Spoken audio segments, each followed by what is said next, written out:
নিয়ে এই আলোচনা করেছেন, অতএব আমরাও করছি। বাবা কবি বলছেন ঈদ মিলাদুন নবীর মাহফিল, ঈদ মিলাদুন নবীর মাহফিল প্রথম করেছে রব্বানা। ঈমানদারগণ জুলুস করো না, ঈদ মিলাদুন নবীর মাহফিল, ঈদ মিলাদুন নবীর মাহফিল প্রথম করেছে রব্বানা। ঈমানদারগণ জুলুস করো না। ইয়াসিক রে সূরা আল ইমরানে আছে বর্ণনা, ইয়াসিক রে সূরা আল ইমরানে আছে বর্ণনা। যাকে বলে অঙ্গীকার দিন, যাকে বলে অঙ্গীকার দিন, ওই কাহানার দলে দেখে না। ঈমানদার গোল জুলুস করো না, ঈদ মিলাদুন নবীর মাহফিল, ঈদ মিলাদুন নবীর মাহফিল প্রথম করেছে রব্বানা। ঈমানদার গোল জুলুস করো না। ইয়াসিক রে শুনো নবীর আগমনের ঘটনা। জীব জানোয়ার পশু পাখি, জীব জানোয়ার পশু পাখি খুশিতে হয় আটখানা। ঈমানদার গোল জুলুস করো না।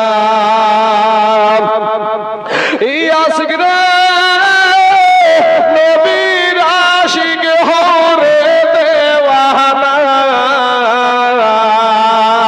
সাহাবীরা জুলুস করেছে, সাহাবীরা জুলুস করেছে, হাদিসেতে বর্ণনা। ঈমানদার গোল জুলুস করো না। বাপ নবীর আগমন দিবসকে যদি আমরা পালন করি, সহিহ বুখারীতে একটা হাদিস এসেছে বাপ, হাদিসখানা সহিহ বুখারী, ইমাম বুখারী রহমতুল্লাহ আলাইহি একটা যখন আপনার হাদিস লিখেছেন, একবার ওযু করেছেন। একবার একটা হাদিস যখন উনি লিখেছেন তো কত মেহনত করেছে দেখেন। গোসল করেছে, একবার ওযু করেছে, ওযু করার পরে 2 রাকাত নামাজ পড়েছেন, তারপরে আমার নবীর রওজার পাশে তিনি বাবা বসে গেছেন ধ্যানে। যতক্ষণ পর্যন্ত সেটার সাক্ষ্য না এসেছে ততক্ষণ পর্যন্ত আপনার বুখারী শরীফের একটা হাদিসও লেখা হয় নাই। এত সময় বুখারী শরীফ লিখতে এত সময় কেন লাগলো? এই তো 6000 এর আশপাশে হাদিস, এত সময় কেন লাগলো রে ভাই? এই তো কিছু আপনার এই হাদিস কোটা লিখতে কতটুকু সময় লাগবে, কয়দিন সময় লাগবে, কিন্তু বছরের পর বছর কেন কেটে গেল? বিষয়টা হলো একটা হাদিস খুব প্রাধান্য দিয়ে লিখেছেন উনি। কোন রকমে কেউ যদি মিথ্যা কথা বলতো তার থেকে হাদিস নিত না, তার থেকে হাদিস ইমাম বুখারী নিত না। ব্রাদার ইসলাম মুআজ্জাজ সামিন ইকরাম বাবাজিরা, আমার ভাইজানেরা, তো এই নবীর আগমন যেদিন হলো বাবা, আমাদের নবীর যেদিন আগমন ঘটেছে ভাই, তো সেই দিন নবীজির চেহারার আলোকে আপনার একেবারে মা আমেনা, আমার মা মিথ্যা বলতে পারে ভাই, আপনার মা মিথ্যা বলতে পারে, কিন্তু নবীজির মা মিথ্যা বলবে না। জোরে বলেন না সুবহানাল্লাহ। আর মিথ্যার পেটে যার ভিতরে খারাপি থাকে তার ভিতরে, আপনারাও জানেন যে যদি একটা মানুষ মদ খায়, গাঁজা খায়, তাড়ি খায়, হিরোইন খায়, যদি জেনা করে বেড়ায়, আর ওই ব্যক্তি যদি হাফেজ হয়ে থাকে, কোনোদিন মাদ্রাসায় পড়ে, ওর ভিতরে কোরআন শরীফ থাকতে পারে না। কথাটা বুঝেন, যে মদ খাচ্ছে, গাঁজা খাচ্ছে, তাড়ি খাচ্ছে, হিরোইন খাচ্ছে, কোনোদিন হাফেজ হয়েছিল, মাদ্রাসায় পড়ার পরে আবার মদখোর, গাঁজাখোর, তাড়িখোর, হিরোইনখোর, জেরাখোর হয়ে গেছে, খারাপের ভিতরে কোনোদিন ভালো জিনিস থাকতে পারে না ভাই। এমনি এমনি কোরআন হারিয়ে যাবে। অতএব আমার নবীজি যার কোনো গুনাহ ছিল না, যার আগেও কোনো গুনাহ নাই, পরেও কোনো গুনাহ নাই, যিনি মাসুম, সেই মাসুমকে বাবা মাসুমের মতন মহিলার পেটেই কিন্তু আমার আল্লাহ পাঠায় আছে। জোরে বলে সুবহানাল্লাহ। বাবাজি আমার সোনা মানিকেরা, তাহলে আমার মা মিথ্যা বলতে পারে, আপনার মা মিথ্যা বলতে পারে, কিন্তু আমার নবীর মা মিথ্যা বলবে না। আমার নবীর মা বলছে কদ খরাজা মিন্নি নূর, আমার পেট থেকে যেন একটা নূর বেরিয়ে গেল। এ বাবারা, আমার পর্দার আড়ালের মা খালা গো, শুনে জানা যে রাতের বেলা মা এই দুনিয়াটা কিছুই না রে মুমিন। এরে আমার নবীর উম্মতের দল, মাস্তানি করিও না রে ভাই, যৌবনের বাহাদুরি দেখায়ও না রে বাবা। তোমার টাকা আছে, টাকার বড়াই দেখায়ও না। তোমার শিক্ষা অন্তর আছে, শিক্ষার বড়াই তুমি করিও না। এ বাবা, তোমার চাইতে মস্তান ছিল ফেরাউন, তোমার চাইতে মস্তান ছিল ফেরাউন, তোমার চাইতে মস্তান ছিল নমরুদ, তোমার চাইতে মস্তান ছিল আবু জাহেল, তোমার চাইতে মস্তান ছিল আবু লাহাব। আমার আল্লাহ জুতা পিটা করে দুনিয়া থেকে বিদায় করে দিয়েছে। এ টাকাওয়ালা ব্যক্তিরা ভাইরা রে, টাকার বাহাদুরি দেখায়ও না রে বাবা। তোমার চাইতে টাকাওয়ালা ব্যক্তি ছিল সাদ্দাত বাদশাহ। আমার আল্লাহ নিজে বাবা ওই সাদ্দাত আপনার নিজে জান্নাত তৈরি করলো, কিন্তু নিজের জান্নাত নিজে দেখতে পেল না। কোটি টাকার মালিক দেখো, কোটি টাকার মালিক দেখো, অভাব হয় না দূর, গরিব ঘুমায় আরাম করে মনটা বাহাদুর। ফেরাউনের লাশটা দেখো, এ মিশর জাদু ঘরে, খাই না মাটি পোকা মাছি সবাই ঘৃণা করে। ফেরাউনের লাশ এখনো খায় না। এ ভাইরা বাবাজিরা শুনেন, আপনি কি ভাবছেন যে আমি এই দুনিয়াতে এই করছি আল্লাহ ছাড় দিয়ে দিবে? আমি বলবি মা মুখে দাড়ি রেখেছি, এত গরমে মাথার টুপি ফালাই না। আপনি কি ভাবছেন যে আমার কবরে 3টা প্রশ্ন হবে আর আপনার কবরে 2টা হবে? এটা ভাবেন? আমাকে 3খানা কাফন দেবে, আপনাকে মনে হয় এখন বেশি দেবে? হ্যাঁ, আপনাকে এখন কমও দেবে না, বেশিও দেবে না। আপনার জন্য 3খানা কাফন, আমার জন্য 3খানা কাফন। আপনার কবরও 3টা প্রশ্ন, আমার কবরও 3টা প্রশ্ন। আপনিও যেমনি ভাবে দুনিয়াতে এসেছেন, আমিও তেমনি ভাবে দুনিয়াতে এসেছি। আপনিও যেমনি ভাবে দুনিয়া থেকে যাবেন, আমিও অমনি ভাবেই যাব। কোটি টাকা দিয়ে যদি বলেন মাথার টুপি ফালাইয়া দিতে, তারপরেও মাথার টুপি ফালাবো না। কোটি টাকা দিয়ে যদি বলেন দাড়িটাই খুর মারতে, তারপরেও দাড়িতে খুর মারবো না। কারণ কি জানেন বাবা, আল্লাহ আল্লাহ এবং আল্লাহর নবীকে আমরা মানি এবং কবরকে ভয় করি রে বাবা। কবর কঠিন জায়গা। আমার নবীর জীবনীতে আমি এগিয়ে যাচ্ছি, কিন্তু আমার জায়গাটা একটু গুছিয়ে নেওয়ার দরকার আছে। আমার আব্বা জানেরা অনেক বাপ আছেন, অনেক ভাই আছেন, গায়ের জোরে আমরা অনেক কথা বলি। আমার আল্লাহ বলছে তোমার জবানের হেফাজত করো। এই যে জবান, এই জবান দিয়ে কত মিথ্যা কথা, কত গীবত করা, কত চুগলখড়ি করা, কত মাস্তানি করা, কত বাবা হিয়ানতকারী কথা বলা, এই জবান দিয়ে আমরা বলে থাকি। বিবেককে জিজ্ঞেস করেন, এখন যদি আমি বলি যে তুমি রক্তের জোরে তুমি অন্যায়, তোমার জবান দিয়ে এটা বলছো, আপনি বলবেন যে না আমি করি না, অস্বীকার যাবেন। কিন্তু যার কাছে অস্বীকার যাওয়ার কোনো রাস্তা নাই, যার কাছে আপনার কোন রকমের চালাকি চলবে না, কোন রকমের আপনার খাতির চলবে না, সেই দিক থেকে নজর করে আপনার বিবেককে জিজ্ঞাসা করেন যে এই জবানটা পাক আছে না নাপাক হয়ে গেছে। আপনার জবান বিবেক বলে দেবে। কথা ঠিক না ঠিক? আপনার বিবেক বলে দেবে। আপনি যে কত বড় মাস্তান, আপনার বিবেক বলে দেবে। ভাই 5টা মিনিট একটু চোখটা বন্ধ করে একটু চিন্তা করেন, এই চোখ দিয়ে বেশি গুনাহ করেছেন না নেকি করেছেন? এই জবান দিয়ে বেশি নেকি করেছেন না গুনাহ করেছেন? এই কান দিয়ে বেশি ভালো জিনিস শুনেছেন না খারাপ জিনিস শুনেছেন? আপনার বিবেক বলে দেবে। আপনার যে অন্তরটা, আপনার যে অন্তর নিয়াত, যেটা দিয়ে নিয়াত করেন, সেই অন্তরে দিয়ে যে নিয়াতগুলা কতটা ভালো নিয়াত করেছেন, কতটা খারাপ নিয়াত করেছেন, সেটা আপনার বিবেককে জিজ্ঞেস করেন। আপনার বিবেক বলে দেবে। আপনার এই হাত দিয়ে কতটা ভালো কাজ করেছেন না করেছেন আপনার বিবেককে জিজ্ঞেস করেন, আপনার বিবেক বলে দেবে। এই পা দিয়ে কতদূর আপনি মসজিদে গিয়েছেন, না খারাপ কাজে বেশি গিয়েছেন না ভালো কাজে বেশি গিয়েছেন, আপনার বিবেককে জিজ্ঞেস করেন, আপনার বিবেক বলে দেবে। ও ব্রাদার, ইসলাম মাস্তানি করার কোনো সুযোগ নাই ভাই। আমার নমরুদ বলেছিল আল্লাহকে, নমরুদ বলেছিল ইব্রাহিম নবীকে, ডাক্তার আল্লাহকে, আল্লাহর সাথে ডাইরেক্ট যুদ্ধ করবে। আল্লাহর সাথে ডাইরেক্ট যুদ্ধ করবে কে? নমরুদ। এই নমরুদ কে যুদ্ধ করার জন্য বাবজি আমার আল্লাহ কামান পাঠাবে, আমার আল্লাহ ওর সাথে ডেড় ব্যাটারির সাথে যুদ্ধ করতে আসবে। মশা একটা যাদেরকে একটু টিপন মালিয়ে মরে যায়, ওই মশা পাঠিয়ে দিয়েছে। আর মশাতে সাইজ করতে করতে করতে বাবা শেষ বেলা একটা ন্যাংরা অসুস্থ মশা, বাবজি আপনার অসুস্থ হলে যা হয়, তো অসুস্থ ন্যাংরা মশা হয়েছে। আল্লাহ গো, আমার জন্য কাউকে রাখনি। বলে তোর জন্য মেন প্রধানমন্ত্রী আছে, মানে নমরুদ, ও পালিয়ে যে লুকিয়ে যে বসে আছে।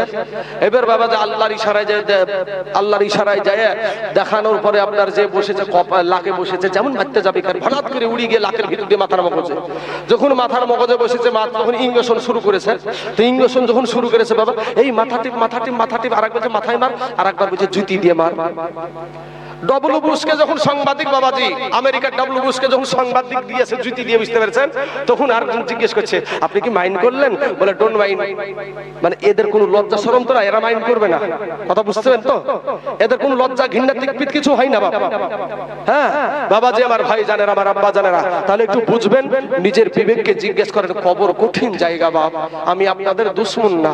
কবরে যাওয়ার আগে বাপ তওবা করেন ভাই, দিলটা নরম করেন, আল্লাহর নবীর আদর্শিত হয়ে যান। আপনাদের মতন কত যুবক 5 ওয়াক্ত নামাজ পড়ে ভাই, তারপরেও অভাব নাই। আপনাদের মতন কত যুবক মুনিশ খেটে ভাত খায়, তারপরে 5 ওয়াক্ত নামাজ পড়ে। তুমি কেন পারবা না রে ভাই? আল্লাহর গোলাম হয়ে দুনিয়া থেকে যাও না চৈদ ভাই, একটা সেকেন্ডের আযাব তুমি সহ্য করতে পারবা না বাপ।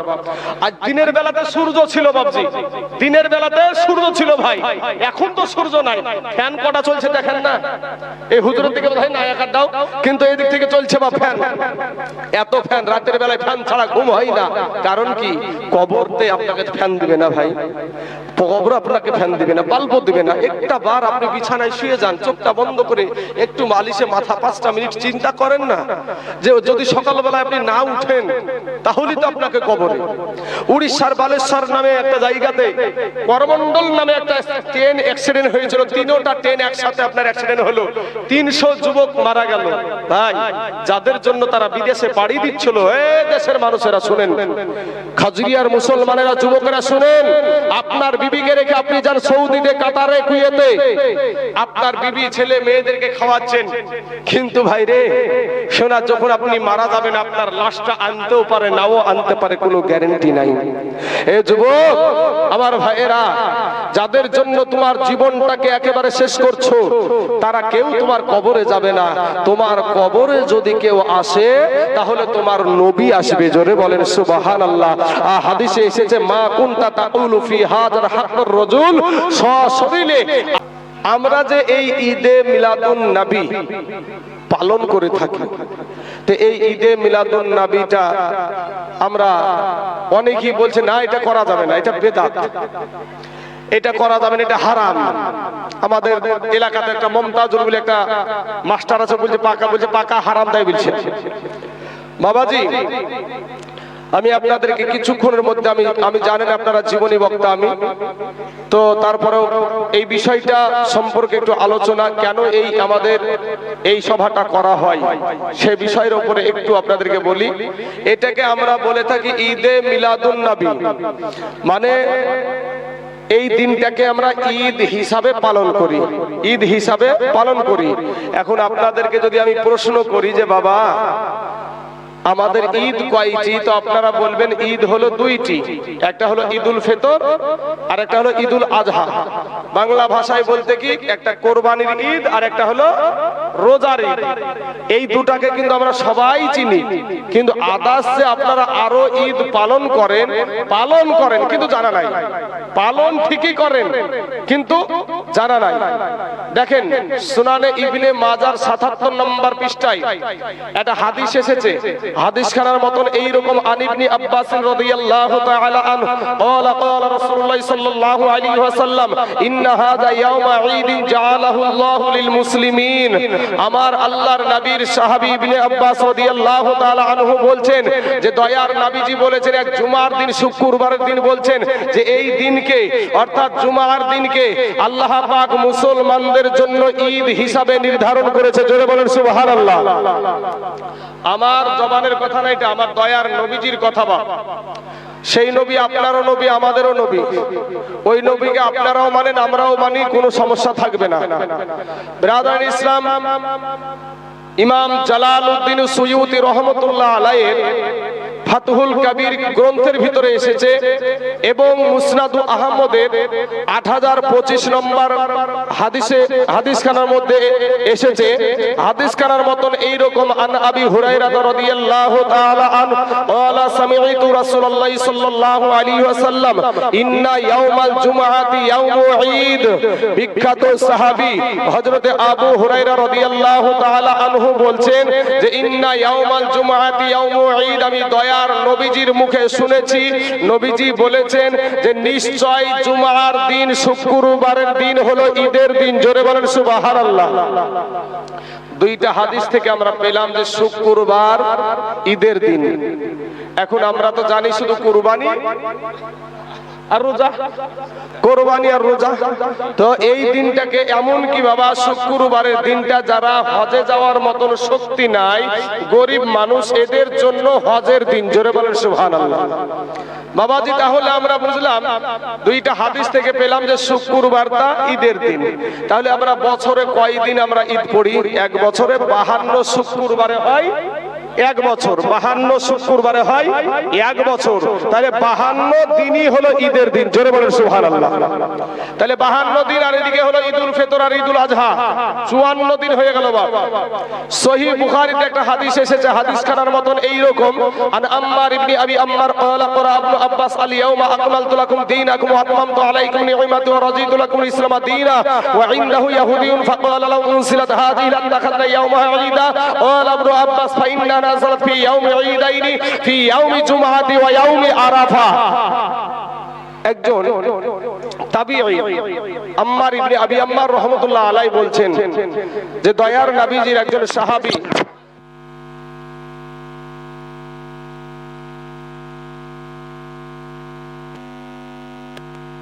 যে হযরতে আব্বাস রাদিয়াল্লাহু তাআলা আনহু একটা কোরআনের আয়াত তেলাওয়াত করলেন, কি আল ইয়াউমা আকমালতু লাকুম দীনাকুম ওয়া আতমামতু আলাইকুম নি'মাতি ওয়া রাদিতু লাকুমুল ইসলামা দীনা।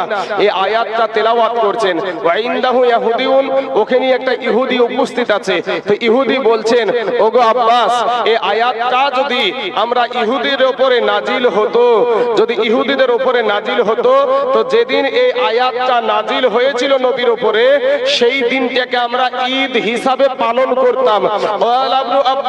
আব্বাস রাদিয়াল্লাহু তাআলা আনহু বলছেন, থামো, এই আয়াত যেদিন নাজিল হয়েছিল সেই দিনে দুইটা ঈদের দিন ছিল, কি ফি ইয়াউমি জুমআতি ওয়া ইয়াউমি আরাফা।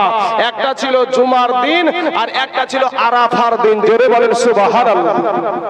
আরাফার দিনটাকেও সহিহ বুখারীর হাদিস মোতাবেক ঈদের দিন বলা হয়েছে। ব্রাদার ইসলাম এখানেও বলবে যে জাল নাকি, এটাকেও সহিহ বুখারীতেও জাল আছে মনে হয়। বাবাজি সহিহ বুখারীর সহিহ হাদিস থেকে প্রমাণ হয় যে আরাফার দিনটাও হলো হাজী সাহেবেরা যাওয়ার পরে যে আরাফার ময়দানে যে দৌড়াদৌড়ি করে যেই দিনটা যেই তারিখে, ওই তারিখটাও হলো ঈদের দিন। এটা আমার কথা না বাবা, শোনা, আমার দয়ার নবীজির সাহাবীরা বলেছেন সেই দিন দুইটা ঈদের দিন ছিল। এবার হলো বাবা আরাফার দিনে হলো একটা ঈদের দিন। তাহলে আগে পেয়েছি আমরা 54টা ঈদের দিন, আর একটা পেলাম আরাফার দিন, তাহলে 55টা হয়ে গেল। আর একটা ঈদ আমার জানা মতে, আমার চর্চা মতে আমরা পালন করে থাকি, সেটা হলো ঈদে মিলাদুন নবী। এটা আমরা কোথায় পেলাম? আল্লাহ পাক কোরআন শরীফ আমাদেরকে দিয়েছে বাবা। তো এই কোরআনের 6666টা আয়াত আছে, 114টা সূরা আছে। এই 114টা সূরার ভিতরে আপনার একটা সূরার নাম হলো সূরা ইউনূস। এই সূরা ইউনূসের 58 নম্বর আয়াত, বিসমিল্লাহির রহমানির রহিম, কুল বিফাদলিল্লাহি ওয়া বিরহমাতি ফাবিযালিকা ফালইফরাহু। আমার আল্লাহ পাক বলছেন যে হে হাবিব আপনি বলুন আমার তরফ থেকে রহমত পাওয়ার পরে, আমার তরফ থেকে ফজল পাওয়ার পরে, আমার তরফ থেকে কোরআন পাওয়ার পরে, আমার তরফ থেকে ইলম পাওয়ার পরে তারা যেন খুশি করে, ঈদ করে। জোরে বলেন সুবহানাল্লাহ। এখন আল্লাহ বলছেন যে আমার তরফ থেকে রহমত পাওয়ার পরে তোমরা খুশি করো।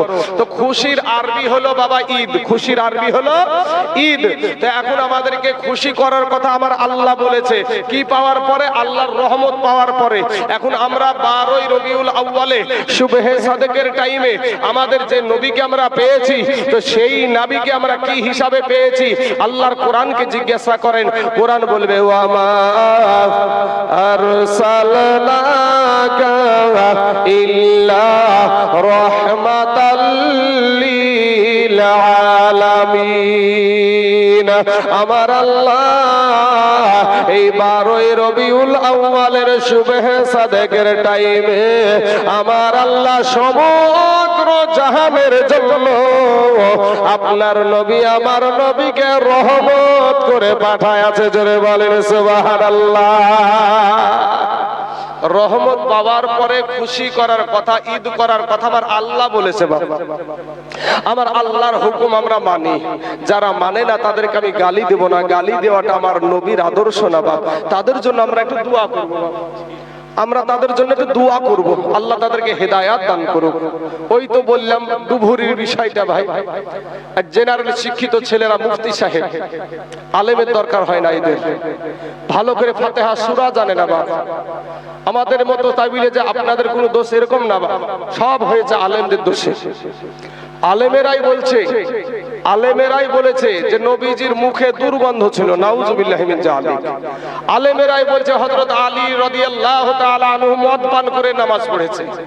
আলেমেরাই বলেছে যে আপনার ওই ছোট মাছ যদি কোনো ধনী ব্যক্তি, এখন আমার এই বাবজিটার কোটি কোটি টাকা আছে, লাখ লাখ টাকা আছে, তো আর এখন খুচরা মাছ খেতে মন চাইছে। খুচরা মাছ মানে বুঝেন আপনারা, ওই ডাড়িকে, পুঁটি, চান্দা, এই মাছ বাবজি খেতে মন চাইছে।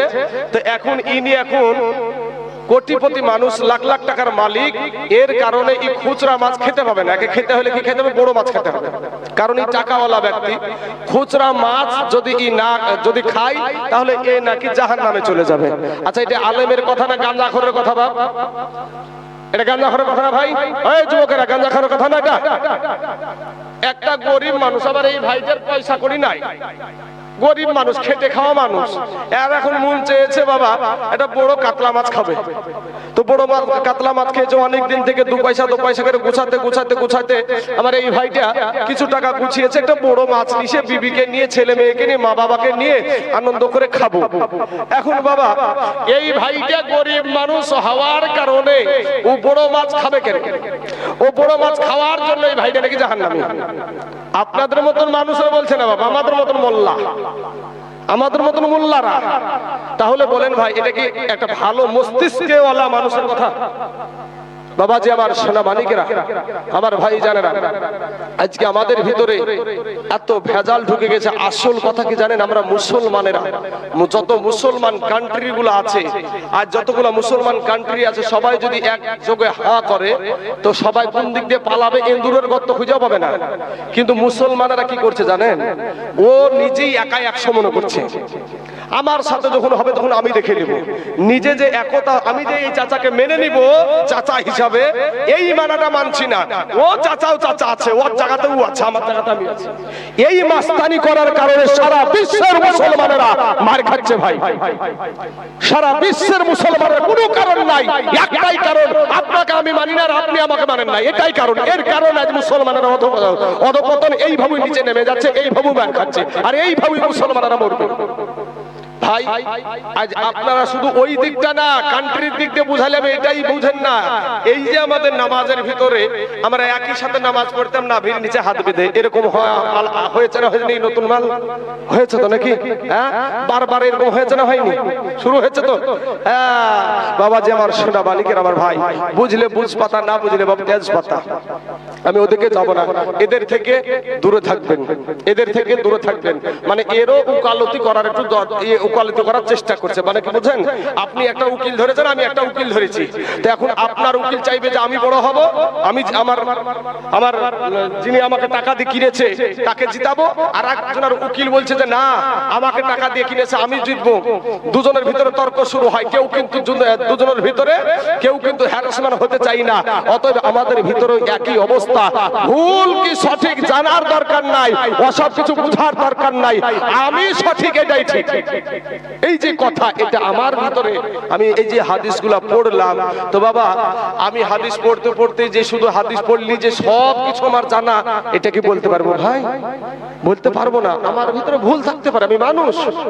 কিন্তু বাবাজি আমার সোনা মালিকের আমার ভাই জানেরা, তবে এতটুকু আপনাদেরকে বলি যে সঠিকভাবে সূরা ফাতিহা পড়তে পারে না, কিন্তু আলেমদেরকে বৃদ্ধা আঙ্গুলি দেখায়।